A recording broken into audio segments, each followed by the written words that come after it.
We defend it. I am proud that my party fought for NATO's creation.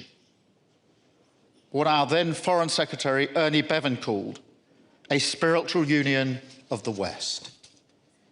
And we've shown our fidelity to that ideal, asserting each other's sovereignty, as we did on Greenland, and crucially, coming to each other's aid under Article 5. We fought together in Afghanistan at terrible cost to many in my country and across many allied countries. And so I say to all NATO members, our commitment to Article 5 is as profound now as ever. And be in no doubt, if called on, the UK would come to your aid today.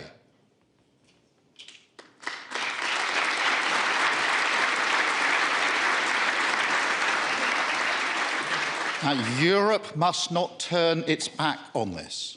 Instead, we must move forward together to create a more European NATO. As I see it, Europe is a sleeping giant. Our economies dwarf Russia's more than 10 times over. We have huge defence capabilities. Yet, too often, this adds up to less than the sum of its parts. Fragmented industrial planning and procurement have led to gaps in some areas and massive duplication in others. Europe has over 20 types of frigate and 10 types of fighter jet. We have over 10 types of main battle tank, whilst the US has one. It's wildly inefficient, and it harms our collective security.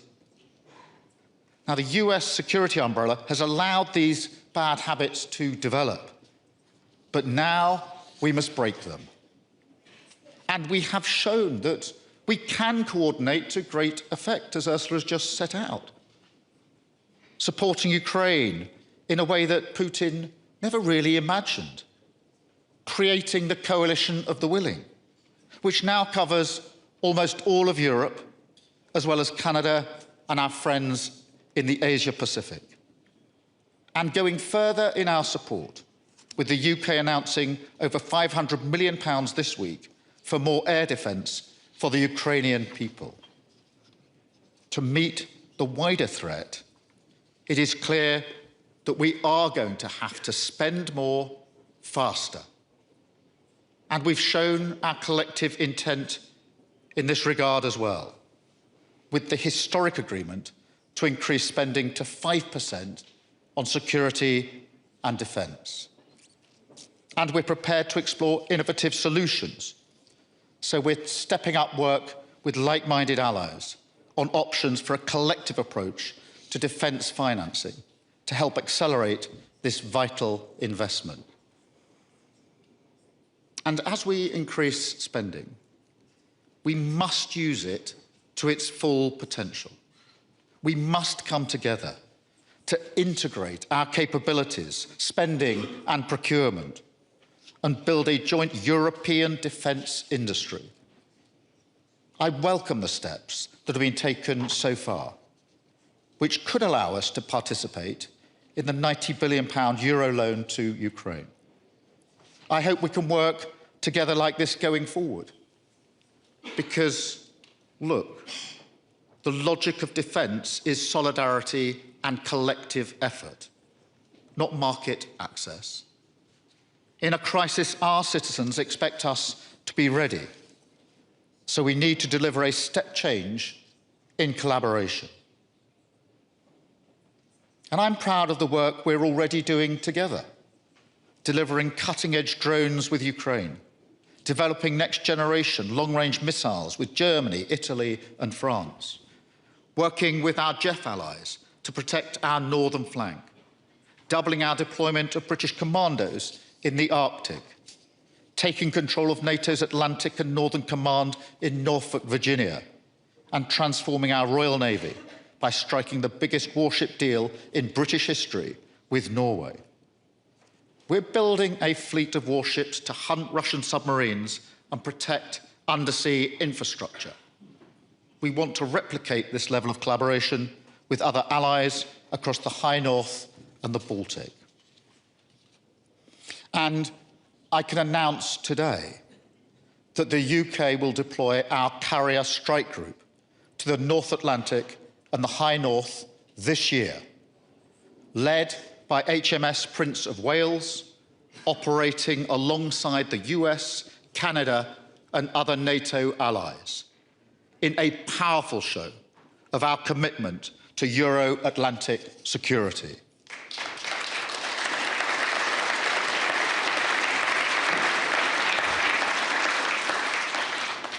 That is also why we're enhancing our nuclear cooperation with France.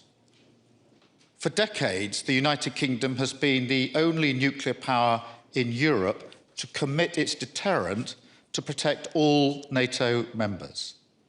But now, any adversary must know that in a crisis, they could be confronted by our combined strength. It shows beyond doubt how vital it is that we work together. So we must also look at what more we can do with the EU. We must go beyond the historic steps that we took at last year's UK-EU summit to build the formidable productive power and innovative strength that we need. British companies already account for over a quarter of the continent's defence industrial base. They are job-creating, community-building machine, employing around 239,000 people across the United Kingdom, including in Wales, where this month we're launching the first of 5 regional defence growth deals. We want to bring our leadership in defence, tech, and AI together with Europe to multiply our strengths and build a shared industrial base across our continent, which can turbocharge our defence production. And that requires leadership to drive greater coherence and coordination across Europe. That is what we're doing with Germany and France in the E3, working closely with EU partners, particularly Italy and Poland, as well as with Norway, Canada, and Turkey. So my message today is the United Kingdom is ready. We see the imperative, we see the urgency. We want to work together to lead a generational shift in defence industrial cooperation. Now, this includes looking again at closer economic alignment. We are already aligned with the single market in some areas to drive down the prices of food and energy. We are trusted partners. And as the Chancellor of the Exchequer said this week, deeper economic integration is in all of our interests. So we must look at where we could move closer to the single market in other sectors as well, where that would work for both sides. The prize here is greater security, stronger growth for the United Kingdom and the EU, which will fuel increased defence spending, and the chance to place the UK at the centre of a wave of European industrial renewal. I understand the politics very well. It will mean trade-offs, but the status quo is not fit for purpose. And to me, there's no question where the national interest lies, and I will always fight for what's best for my country. I started today talking about avoiding the mistakes of the past, like delaying action or fragmenting our efforts. But there's something else. In the 1930s, leaders were too slow to level with the public about the fundamental shift in mindset that was required.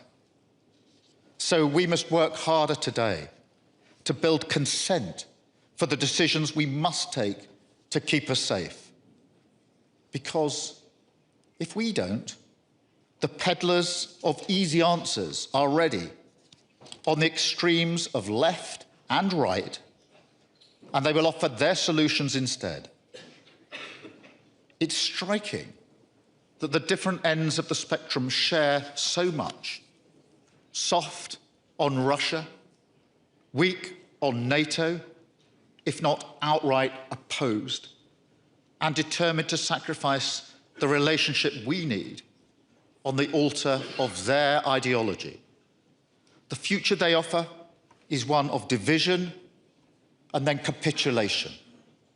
The lamps would go out across Europe once again. But we will not let that happen. If we believe in our values, in democracy, liberty, and the rule of law, this is the moment to stand up and to fight for them. That is why we must work together and show that by taking responsibility for our own security, we will help our people look forward, not with fear, but with determination and with hope. Thank you very much.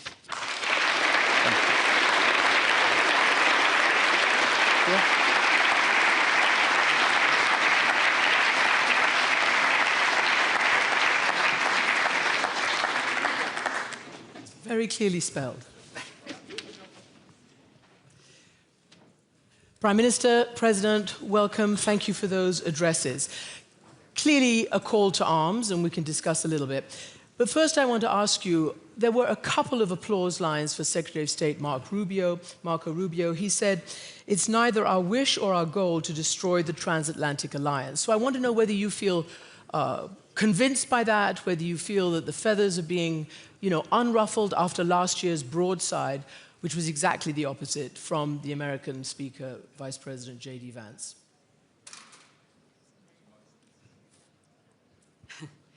So I was very much reassured by the speech of the Secretary of State. We know him. He's a good friend, a strong ally. Indeed, this was for me very reassuring to listen to him. We know that in the administration, some have a harsher tone on these topics, but the Secretary of State was very clear. He said, we want a strong Europe in the alliance. And this is what we are working for intensively in the European Union.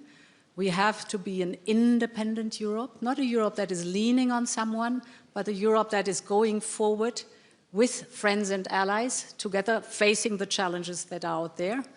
And therefore, a strong Europe, I completely align with the Secretary of State where that is concerned. But we have to build it. We have to work for it, a strong and independent Europe, to be then a strong ally in NATO, because NATO is consistent then of our friends and allies indeed. But it was also your message. We want a strong Europe. And this is, I think, the message of today, which reflected and was echoed very much in the speech of the Secretary of State. I thought the Secretary of State's speech was consistent with the argument that Ursula made in her remarks a moment ago and the argument I'm making. I think it's really clear, though, that we shouldn't get in the warm bath of complacency and think that, therefore, all we're really doing is reasserting the continuation of what we've had for the last 80 years. That would be a mistake, and it'd be a particular mistake for Europe, because my strong view is that Europe hasn't done enough in its own defence and security for many years. And the conflict in Ukraine has flushed that out, shown it to be the reality. And it falls to us as leaders to recognise that, to change and strengthen Europe, which is what I'm arguing for, what Ursula is arguing for, and not just say that, but follow it with actions. And Ursula's taken the lead on this. In the work that she's done, particularly on the funding of the defence work that needs to be done. because we will only be able to preserve NATO in the way it is needed for the next 80 years if we change and strengthen the European dimension. That is something which a number of American presidents have said for some time, I believe to be true, and I think we've got to seize this movement to move forward, not to pull apart the transatlantic relationship, but to make sure it works in the circumstances and the times that we face. Now, I know you want to embrace the United States. You talked about not overly depending, but not also rejecting the US. But you know that the Munich Security Conference doctrine, before this conference began, talked about an era of demolition politics, demolition men, the politics of destruction, etc., including referencing the President of the United States. A very key American, former Republican, he calls himself, analyst has said that America is, under Trump, is playing a role of a hostile and probably, possibly predatory power as well. So Europe is caught between a predatory Russia and a potentially predatory United States. Have you internalized that? And is that where you are right now in terms of these fighting words that you've just delivered about pretty much total independence? Do you believe that you are between two predatory powers? There are more threats. First of all, I would never align Russia with the United States. Completely different theaters. But these were not my words. These were an analyst. Yeah, okay. So I would not at all confer with this analyst that there's any equidistance between Russia and the United States, very clearly. But of course, the European Union is challenged with superpowers that are outreaching much more than they used to, and many other threats. And Russia is a real threat to us, without any question. So this is the reason why we have to strengthen our own defense posture, why we have to look into the possibilities that we have, for example, with the Article 42.7, while we have to develop our defense industrial base. So independence is action also to be stronger. This also is on the economic side, very clearly diversifying with like-minded partners. The trade agreement we did with India, the trade agreement we have with Mercosur, so the Latin American countries, Mexico. All this is within a strategy to be more independent, more stronger. And independent means to stand up, develop your own strength, be clear with your own weaknesses. Don't look at others to compensate for your own weaknesses. No, be strong. Stand up and develop your own strength, and be open to the world and connect with like-minded partners. And of course, a friend and like-minded partner always has been and is the UK on our continent. So, Prime Minister, you laid out how Britain has come to the defense and to the joint military action with its allies for a long, long time. But the current Secretary-General of NATO, after Trump's Davos speech, actually after Prime Minister Carney's speech, which talked about a rupture, he said, if you all are thinking that you can do what you have to do without the United States, then dream on. It's not going to happen. So how long do you think it'll take to get to this posture that you both say you need to get to? Well, the first thing I'd say is that we're not looking at a future that tears us apart from the Euro-Atlantic alliance that we have. NATO has been the single most effective and successful military alliance the world has ever known, and we should never move away from it.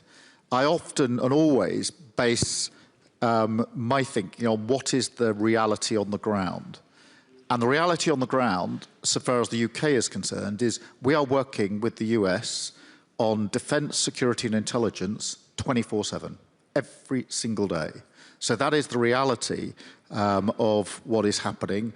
And that is as tight now as it's ever been. And I see no sign of that weakening, nor should it, because that's in the interests of the United Kingdom and the interests of Europe and globally. And that goes into defence, security, intelligence, obviously nuclear capability as well. And therefore, I'm often urged back in my own parliament that we should walk away from what we've got, and I reject that. But I think simply sitting where we are isn't good enough, and therefore the change does need to come. That needs Europe to be stronger, to be working more closely together, and that's why I said what I said about the UK-EU relationship. We're 10 years on from Brexit. We are not the Britain of the Brexit years. We're a Britain that wants to work with the EU even more closely in light of the challenge that we face here 10 years on. That will take time. We are working together. We had a very good UK-EU summit last year. We will have another one this year where we can make further steps forward. But this is of some urgency because I think that on defence and security, until the Ukraine conflict, we didn't really wake up to the reality that we're facing. And I actually do obviously want to dig into Ukraine because you raised it very clearly towards the beginning of your speech. But you also said, and I want to get to the bottom of this, that some red lines have been crossed and they cannot be uncrossed. You were talking about the United States in your speech, I think. What red lines are you talking about? Because there is a massive deficit of trust between many people in the alliance and certainly leaders who are now having to do what you're doing, workarounds, de-risking, decoupling, whatever you might want to call it, independence. What red lines have been crossed that cannot be uncrossed? So, for example, I want to be very clear, our digital sovereignty is our digital sovereignty. Very clear on that one.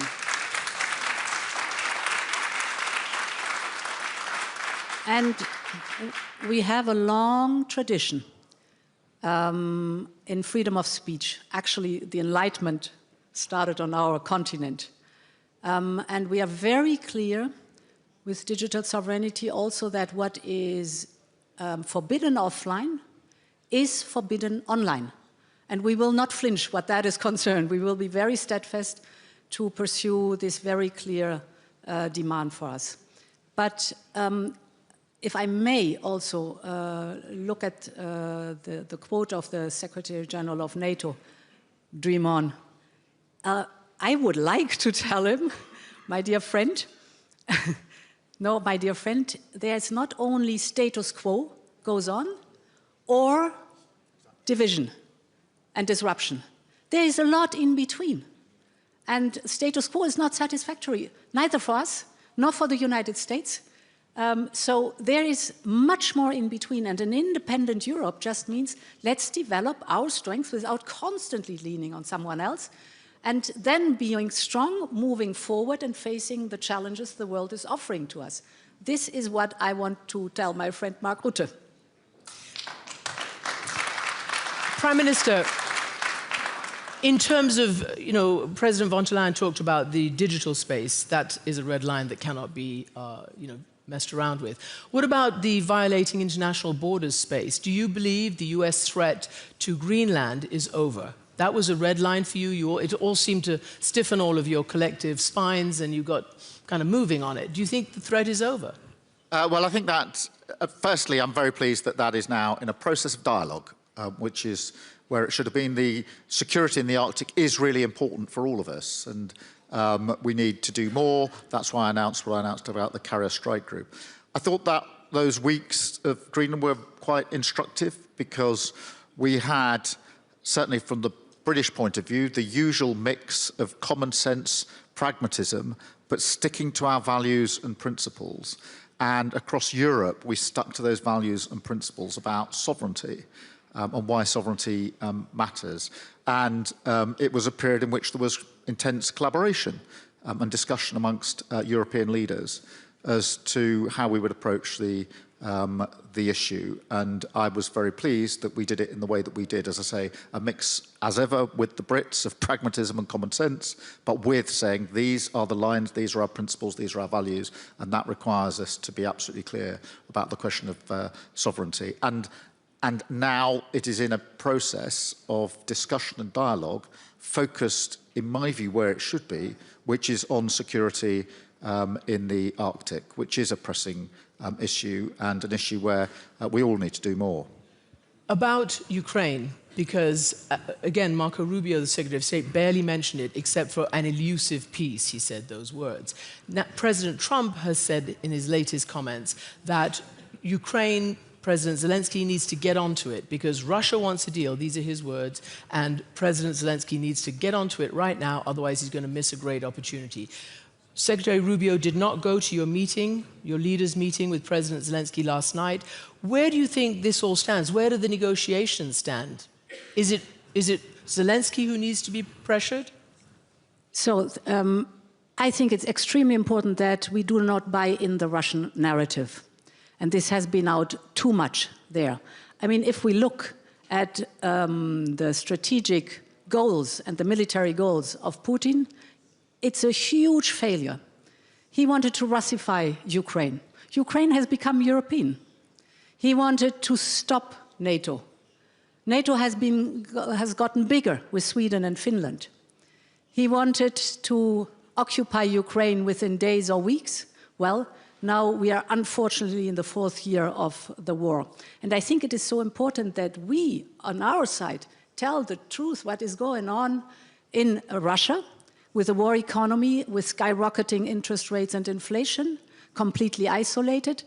And now this is a war of attrition.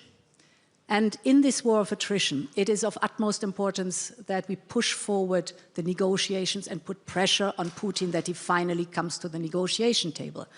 And therefore it was so valuable that we have developed together the security guarantees, the prosperity paper, and are discussing the 20-point plan.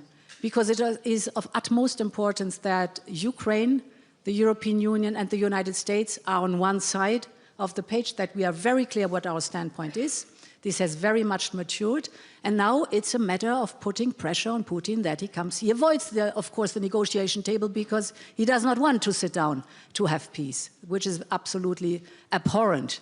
So therefore, the pressure we put on him, and the economy is at the limit, is the one way really to make progress in getting to the negotiation table to peace talks. Yeah, and I mean, I think it's very important. In 10 days is the 4-year anniversary of the beginning of the conflict. And it is therefore important to remind ourselves who the aggressor is.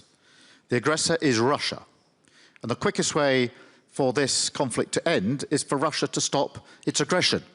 And therefore, we're not dealing with two equal parties. There's an aggressor, which is Russia, and there is Ukraine, which has been subject to attack and killing and bombing and taken a huge, or paid a huge price.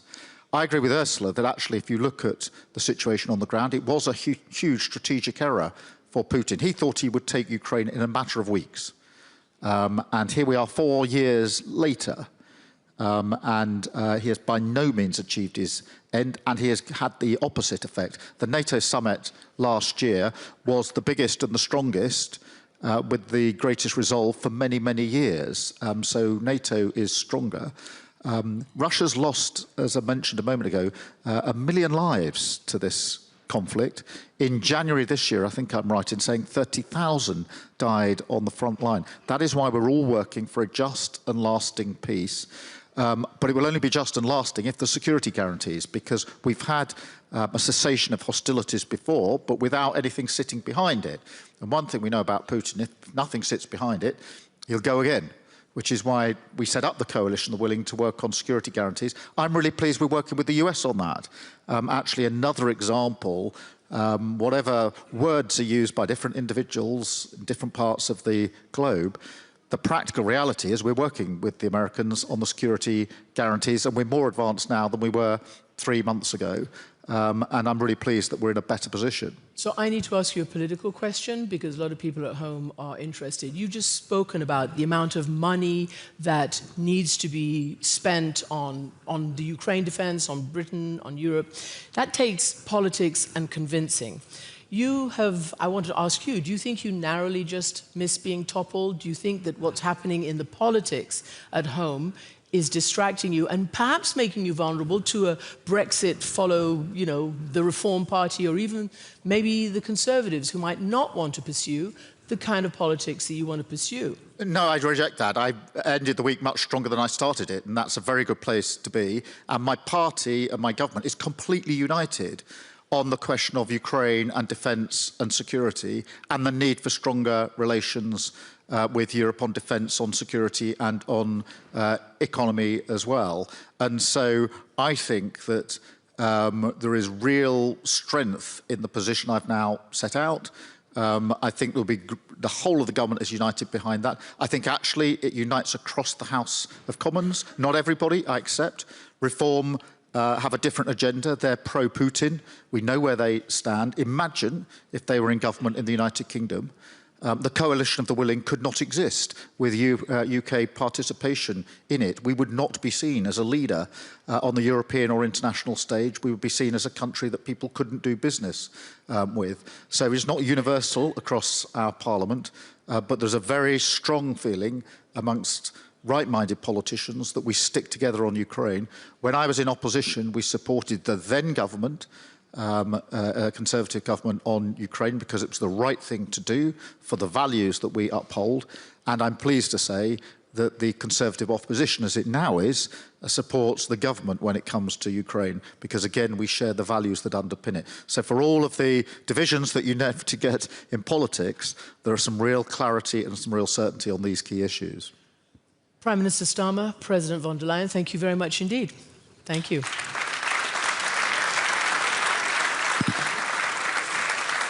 Okay.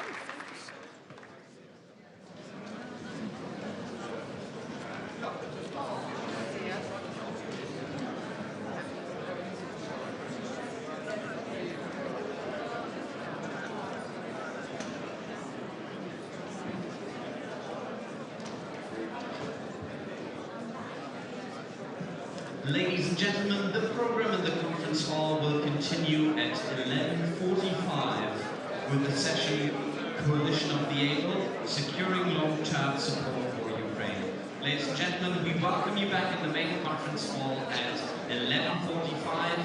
Until then, enjoy your coffee.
Ladies and gentlemen, the main program will continue at 11:45 in the main conference hall. That means we have about 18 minutes left for your coffee. Ladies and gentlemen, we'll see you at 11:45 in the main conference hall.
continue in the main conference hall in 10 minutes. Ladies and gentlemen, we kindly ask you to start making your way into the main conference hall, where we will begin at 11:45 a.m.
Ladies and gentlemen, we'll continue shortly with a program in the main conference hall.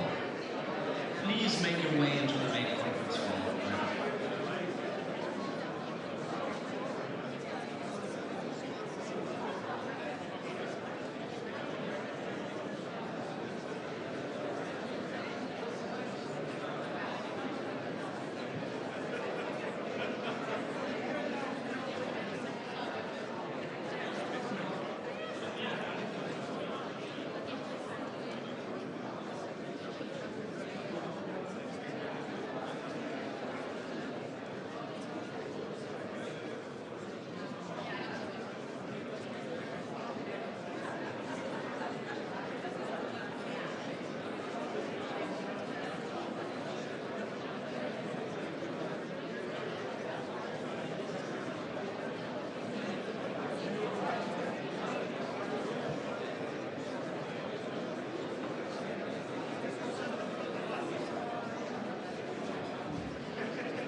Ladies and gentlemen,